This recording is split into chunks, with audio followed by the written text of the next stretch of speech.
বাংলাদেশের সঙ্গে বন্ধুত্ব করতে চাইলে ভারতকে আগে তিস্তার পানি দিতে হবে, এমন বার্তা দিয়ে এবার শক্ত হয়ে রুখে দাঁড়িয়েছে তিস্তা নদীর ন্যায্য হিস্সা থেকে বহু বছর ধরে বঞ্চিত বাংলাদেশের মানুষ। শেখ হাসিনা সরকারের আমলে ন্যায্য হিস্যার দাবিতে প্রতিবাদ হলেও কানে তোলেনি ভারতের কেন্দ্র কিংবা পশ্চিমবঙ্গের মুখ্যমন্ত্রী মমতা বন্দ্যোপাধ্যায়। এবার সেই অপমানের জবাব কড়ায় গণ্ডায় দেবে বাংলাদেশ। তিস্তা নদীতে নেমে ভারতের পানি আগ্রাসনের প্রতিবাদ জানাচ্ছে বাংলাদেশের মানুষ। চীনের রাষ্ট্রদূত স্পষ্ট ভাষায় বলেছেন, তিস্তা প্রকল্প বাস্তবায়নে তৈরি তারা। তিনি বলেছেন, তিস্তা পাড়ের মানুষের দুঃখ বোঝে চীন।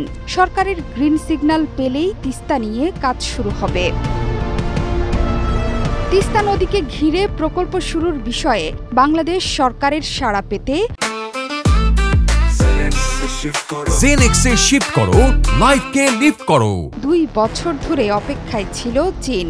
এই কথা বলে মানুষের কষ্ট লাঘবে দ্রুততার সঙ্গে সেই কাজে নেমে পড়ার উপর গুরুত্ব দেন ঢাকায় দেশটির রাষ্ট্রদূত ইয়াও ওয়েন। তিস্তা নদী রক্ষার দাবিতে উত্তরাঞ্চলের 5 জেলায় 48 ঘণ্টার কর্মসূচির সময়ে এক ব্রিফিংয়ে তিনি বলেছেন, তিস্তা পাড়ের মানুষের কষ্টের কথা তিনি জানেন।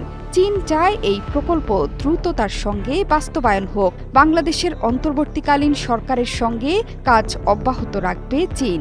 এখন উত্তরের অপেক্ষায় বেইজিং। তিস্তা প্রকল্পে নদীটির উপকূল ব্যবস্থাপনায় অবকাঠামো নির্মাণ ছাড়াও বন্যা নিয়ন্ত্রণ এবং গ্রীষ্মকালে পানি সংকট দূর করতে বিভিন্ন ধরনের অবকাঠামো গড়ে তোলা হবে বলে সে সময় এক প্রতিবেদনে জানিয়েছিল বিবিসি। প্রকল্পের আদ্যোপান্ত তুলে ধরে চীনা রাষ্ট্রদূত বলেন, আমরা অনেক বছর ধরে আলোচনা করেছি, তবে আমাদের মূল্যায়নে এটা বিশাল প্রকল্প। এ কারণে আমরা বাংলাদেশকে প্রস্তাব দিয়েছি ধাপে ধাপে করার জন্য। প্রথম ধাপ হিসেবে বন্যা প্রতিরোধ ও মোকাবেলা প্রকল্পের পরামর্শ দিয়েছিল চীন। আমরা 2023 সালে অর্থনৈতিক সম্পর্ক বিভাগে ফিডব্যাক দিয়েছি। এরপর 2 বছর পার হলেও বাংলাদেশের দিক থেকে প্রতি উত্তর না পাওয়ার তথ্য তুলে ধরে রাষ্ট্রদূত ইয়াও বলেন, সুতরাং আমরা বাংলাদেশের পক্ষ থেকে এই প্রকল্পের বিষয়ে উত্তর পাওয়ার অপেক্ষায় রয়েছি। তিস্তার পানির ন্যায্য হিস্যার দাবিতে প্ল্যাকার্ড প্রদর্শন করেছেন তিস্তা নদী রক্ষা আন্দোলন কমিটি। মঙ্গলবার বেলা 1:30টার দিকে লালমনিরহাটের তিস্তা রেল সেতুর কাছে নদীতে নেমে প্রতিবাদ করেন কয়েক হাজার মানুষ।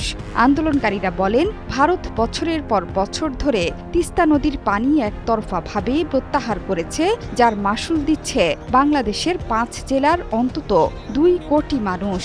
শুষ্ক মৌসুমে এসব এলাকার মানুষ ফসল ফলাতে পারে না।